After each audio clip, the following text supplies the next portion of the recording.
I still dream about the number 36. Not in the way you dream about your teeth falling out or showing up to an exam you didn't study for. I mean, I close my eyes and I see it carved into the back of my eyelids. 36. Written in a handwriting that isn't mine. Sometimes it's glowing. Sometimes it's dripping. But it's always there, waiting. Let me start from the beginning, because if I don't tell someone the whole thing from the top, I think the silence might actually kill me. I moved into that apartment in early November. It was a third-floor walk-up in a building that had been converted sometime in the 80s and never updated since. The kind of place where the radiators clank like they're trying to communicate in Morse code, and the hallway carpet smells like someone else's regret. But it was cheap, and I was broke, and the landlord seemed almost too eager to hand over the keys. I remember that now. The way he kept glancing at the door behind me while he explained the lease. The way he said, "You're in 3B. The unit next to you, 3A, is empty. Has been for a while." Then he paused, licked his lips, and added, "But 3C down the hall has a tenant. Keeps to herself. You'll probably never hear her." I should have asked why 3A was empty. I should have asked a lot of things. The first week was normal. Unpacking boxes, discovering the previous tenant had left a half-empty bottle of hot sauce in the fridge, the usual. I worked from home most days, so I got used to the building's rhythms. The old pipes singing around 2 a.m. The sound of someone dragging something heavy across the floor above me, even though I was on the top floor. I told myself it was the wind. Old buildings play tricks on you. The first strange thing happened on a Tuesday. I was in the kitchen making coffee around 11 p.m. I've always been a night owl. When I noticed the cabinet above the sink wouldn't close all the way, there was a gap of maybe an inch, and something white was wedged in the back. I pulled out a folded piece of paper, yellowed and soft like it had been there for years. I unfolded it carefully. It was a child's drawing. Crayon, waxy and thick. A stick figure standing next to a rectangle that might have been a door. Above the rectangle, in shaky block letters, someone had written 36 steps. And then at the bottom, in what looked like adult handwriting, small, precise, angry, the words, "Don't count." I laughed. I actually laughed. I figured it was some weird art project left behind by a former tenant. I threw the drawing in the trash and went to bed. That night, I dreamed of stairs. Not a staircase I recognized. Narrow wooden steps that groaned under my weight. The walls on either side were covered in that same handwriting. Hundreds of tiny 36 scratched into the plaster. I woke up gasping at 3:36 a.m. I know that because my phone was on the nightstand and the screen glowed with the exact time, 3:36. I sat there in the dark for a long time, listening to the silence. A sound from the hallway beyond my apartment door, soft, rhythmic, counting. 1, 2, 3, a woman's voice. Low, almost a whisper, but clear as glass. She kept going, and I realized she wasn't just counting. She was walking. Each number corresponded to a footstep. The floorboards in the hallway creaked in a pattern I'd never noticed before. I got up, pressed my eye to the peephole. The hallway was empty, but the counting continued, moving past my door toward the end of the hall. 33, 34, 35. Then silence. I waited. No 36. Just the sound of something heavy being dragged back the other way. And then nothing. I didn't sleep the rest of the night. The next morning, I asked the landlord about the empty unit 3A. He got very still on the phone. "Just curious," I said. "The previous tenant, did they have a kid?" I found a drawing. Long pause. Then there was a family in 3A about 8 years ago. Mother, father, a little girl. The girl went missing one night. Police searched everywhere. They never found her. The family moved out a month later. "I'd appreciate it if you didn't bring it up again." He hung up before I could ask anything else. I spent the next few days trying to convince myself it was nothing. Coincidence. An old drawing, a weird dream, a neighbor with a sleepwalking habit.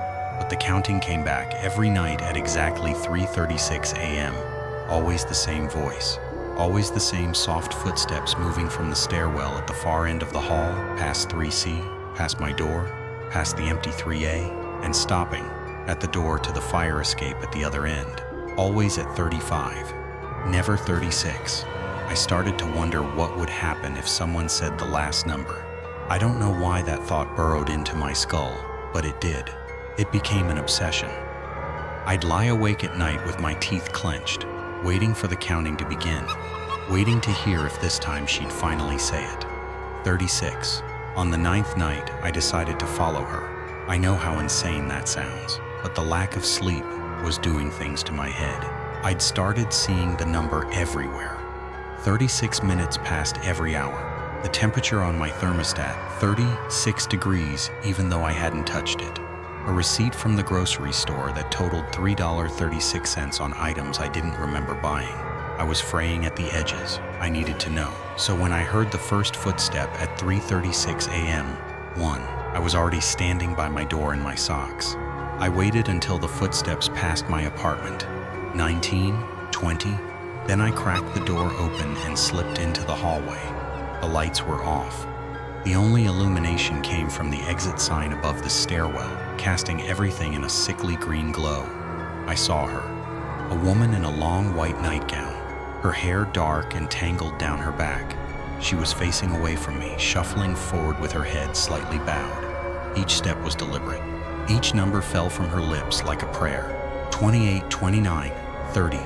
I stayed far back, keeping to the shadows. She moved past 3C's door. I glanced at it. The tenant's nameplate was blank, scraped clean. Then the woman stopped in front of 3A, the empty unit, the one where the little girl had vanished. 31, she whispered. 33. Her hand reached out and rested flat against the door, not knocking, just touching, like she was feeling for a heartbeat. 34. 35, and then she turned. Her face was wrong. I don't mean ugly or scary in a movie monster way. I mean her features didn't quite fit. Her eyes were too far apart. Her mouth was too small, and she was smiling, not a human smile, but the kind of smile a doll has, painted on and permanent. And she was looking directly at me. 36, she said. Only her lips didn't move.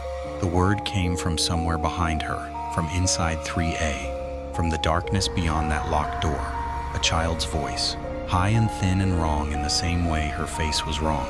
The woman's body crumpled, just dropped, like someone cut her strings. She hit the floor with a wet thud and then lay completely still.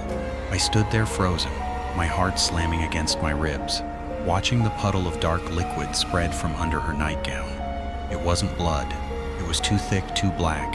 It smelled like pennies and burnt sugar. Then the door to 3A opened. Not all the way, just a crack, just enough for a small, pale hand to slide through. The hand of a child. The fingernails were long and curved and the color of old bruises. It patted the floor blindly, searching, ching. Then it found the woman's ankle, and it pulled.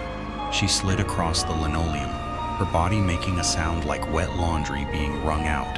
The hand dragged her through the crack in the door, and the door closed. No click of a lock, just the softest sigh, like the building itself was breathing out. I ran. I don't remember unlocking my own door or slamming it shut or pushing my dresser against it. I just remember sitting in the corner of my bedroom with the lights on, shaking, while the clock ticked toward dawn. When morning came, I went back into the hallway. There was no stain on the floor, no sign that anyone had ever been there. The door to 3A was still locked. I pressed my ear to it and heard nothing but silence. I called the police anyway. They sent an officer who took a report, looked at me like I was either lying or crazy, and told me to get some rest. I didn't tell him about the counting. I didn't tell him about the hand. I just said I heard a disturbance in the hallway. He nodded, wrote something down, and left. That was 2 weeks ago. I haven't slept more than an hour a night since. The counting hasn't come back, which somehow makes it worse, because now I hear something else, from inside my own walls. A scratching, like a child drawing with a crayon. And last night, when I finally worked up the courage to pull the refrigerator away from the wall, I found something new scratched into the baseboard. Small, careful, fresh 36, 36, 36. All the way down the line, disappearing into the dark space where the pipe goes through the floor. I'm moving out tomorrow. I've packed everything I own into 3 suitcases. But I absolutely know, that when I go to sleep tonight, if I can sleep at all, I'll hear it again. That soft, shuffling step. That child's voice coming from somewhere very close. 1, 2, 3, and this time, I think she's counting my apartment number.